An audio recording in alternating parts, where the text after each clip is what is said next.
আজকে আমরা সবাই মিলে কোথায় এসেছি অনু? মা তোমার কেমন লাগছে ঘুরতে এসে? খুব ভালো। কচ্ছি শের পাঞ্জাবের মন্দিরে, যেটা এই রিসেন্টলি ওপেন হয়েছে। তুমি কি হয়েছে? শোনা একটু শোনা কি মানে কতটা হ্যাপি বলে দাও তো। বলে বাবু বলো।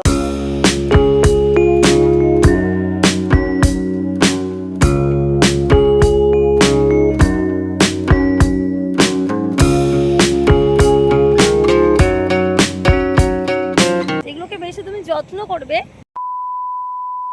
বলতে পারবো এটা প্রথমবার বাবা মার সাথে আমরা যাচ্ছি একটু ঘুরতে, তবে বিশেষ কোথাও দূরে নয়, সামনাসামনি যাচ্ছি আমরা ঘুরতে কোলাঘাটে।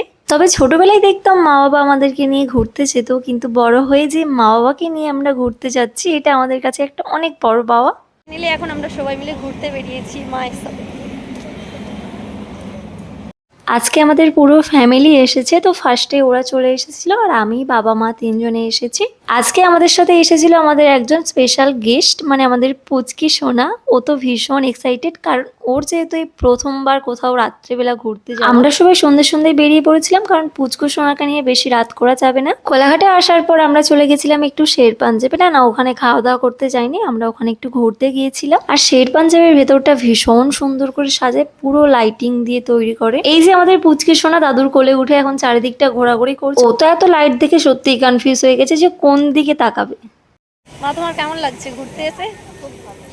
কতটা ভালো?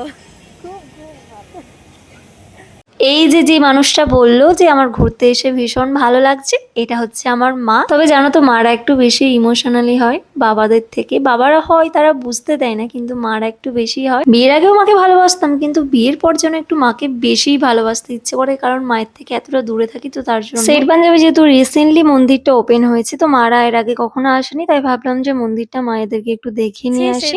আগে যখন এসেছিলাম শের পাঞ্জাবে কিন্তু এত কিছু ছিল না। আর এখানে জানো তো খুব সুন্দর সুন্দর পাখি আছে, ভীষণ সুন্দর। আর এখানে অনেক ধরনের পাখি আছে, এক একটা টিয়া সত্যি তোমরা দেখলে বিশ্বাস করবে না, এত বড় বড়। কাকাতুয়া গুলো ভীষণ বড়। ওরই ঠিক পাশ দিয়ে যেতে হবে মন্দিরের কাছে। আর দেখতেই পাচ্ছ কত সুন্দর, বাইরে থেকে এত সুন্দর লাগছে, আর ভেতরটা কিন্তু তার থেকেও বেশি সুন্দর।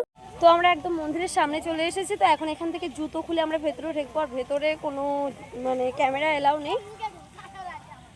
মন্দিরের সামনেই থাকবে এরকম সুন্দর একটা জায়গা, যেখানে তোমরা জুতো রাখবে, জুতো রেখে ওখানে হাত ধুয়ে, আর মন্দিরের সামনে দেখবে ওখানটায় জল রাখা আছে, ওখানে পা ধুয়ে তারপরে উঠতে হবে। ভেতরে চলে আসছি।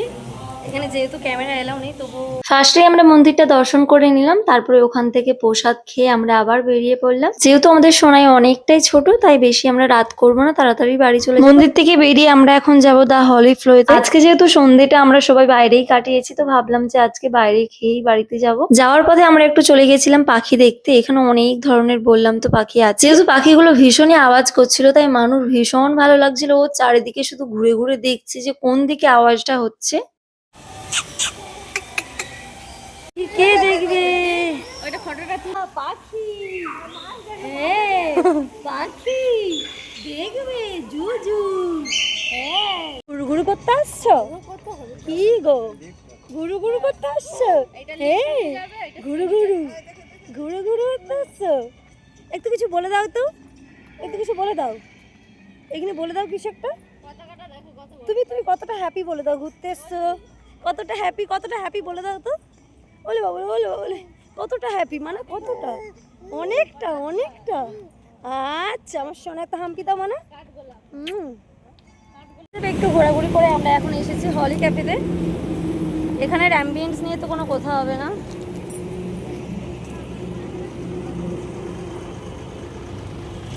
সত্যি বলতে এখানের অ্যাম্বিয়েন্স নিয়ে সত্যিই কোনো কথা হবে না, ভীষণই সুন্দর। আর এখানে খাওয়া দাওয়ার টেস্ট নিয়ে সত্যি কোনো কথা হবে না। শের পাঞ্জাব থেকে চলে এসেছি আমাদের সবার প্রিয় দা হলি ফ্লোয়ে। সত্যি বলতে আমার এই ক্যাফেটা ভীষণ পছন্দ। এর আগে আমি প্রচুর বার এসেছি। এখানের খাবার দাবার নিয়ে তো সত্যি কোনো কথা হবে না, দুর্দান্ত। এখানের কাবাবগুলো ট্রাই করো একবার। আমার মনে হয় এখানে সব থেকে স্পেশাল হচ্ছে আফগানি কাবাব, যেটা আমার পার্সোনালি ভীষণ পছন্দ। তার সাথে চিকেন দো পেঁয়াজা আর তন্দুরি রুটি। এখানে আসার পর বসতে না বসতেই আমাদেরকে মেনু কার্ডটা হাতে ধরিয়ে দিল। মানে আমরা এতবার এখানে এসেছি, আমাদেরকে সবাই চিনে গেছে। আজকে আমাদেরকে বোন ট্রিট দিচ্ছে সবাইকে, তার জন্য এখানে বোনকে বললাম যে তুই দেখ তুই কোনটা কোনটা আমাদেরকে খাওয়াবি।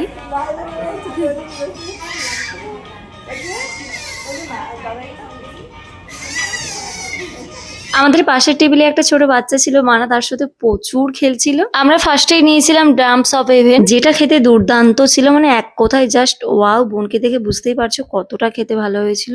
পার্সোনালি এখানে যেহেতু কাবাবগুলো ভীষণই পছন্দের, তার জন্য আমরা নিয়েছিলাম এখান হারিয়ালি কাবাবটা। আমার তো দেখে জিভে জল চলে এসেছে, তাই বেশি দেরি না করে আমি ছোটাপট একটা পিস সরিয়ে নিয়েছি। আর বোন এদিকে সবাইকে সার্ভ করে দিচ্ছে। এখানে যেহেতু একটু সময় নিয়ে তোমাদেরকে অর্ডারটা দিতে হবে, তার জন্য আমরা খেতে না খেতে অর্ডার দিয়ে দিয়েছিলাম একটু চিকেন দো পেঁয়াজ আর তার সাথে কয়েকটা তান্দুরি রুটি। এক কথায় আজকে সন্ধ্যেটা একদম জমজমাট হয়েছে, ভীষণই টেস্টি খাবার। উফ, খেয়ে তো আমার মনটা পুরো ভরে গেছে। দেন আমরা সবাই খাওয়া দাওয়া কমপ্লিট করে এখন যাবো বাড়ি, যেহেতু অনেকটাই রাত হয়ে গেছে। তো এখান থেকে মারা যাবে একটা গাড়িতে আর আমরা একটা গাড়িতে যাবো, তাই মানুকে টাটা করে আমরাও বেরিয়ে পড়লাম। বাইকে করে গেলে একটু হাওয়া দেয়, তার জন্য মানুকে ওড়না দিয়ে চাপা দিয়ে নিয়ে যাচ্ছে। একটা গাড়িতে চলে যাচ্ছে এখন, আমি আর বোন যাবো আরেকটা গাড়িতে। আর রাস্তার ধারে দেখো এই ফুলগুলো খুবই সুন্দর লাগে। অ্যাকচুয়ালি যেগুলো অযত্নে তৈরি হয় সেগুলোই কিন্তু সুন্দর হয়, যেগুলোকে বেশি তুমি যত্ন করবে তো সেগুলোই বেশি হারিয়ে যায় বা সেগুলোই বেশি খারাপ হবে। তো বাই দ্য ওয়ে, আজকের মতন ভিডিওটা এখানে শেষ করছি। ভালো লাগলে অবশ্যই একটা লাইক করে যেও। টাটা।